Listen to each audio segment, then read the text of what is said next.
మాలతి తలనొప్పుకుంది, కొంచెం టీ పెట్టికిరా.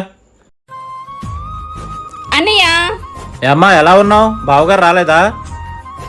రాఖీ కడదామని వచ్చానన్నయ్య, బావ రాలేదు. వచ్చిందమ్మా, 10 రూపాయలు రాఖీ కట్టి 10,000 తీసుకెళ్ళడానికి. గుత్తప్పుడు బంధాలు గుర్తురావు, ఈ రాఖీ పండుగప్పుడే గుర్తొస్తాయి ఏంటో మరి. అవేం పట్టించుకోమాకమ్మా, దాని సంగతి తెలిసిందే కదా.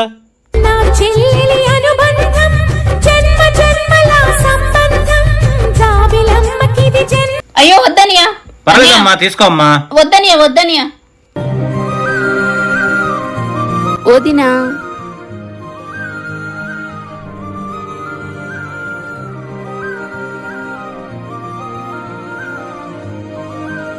వదినా, ఈ సంవత్సరం మా పంట చాలా బాగా పండింది, మీరు చీర కొనుక్కోండి.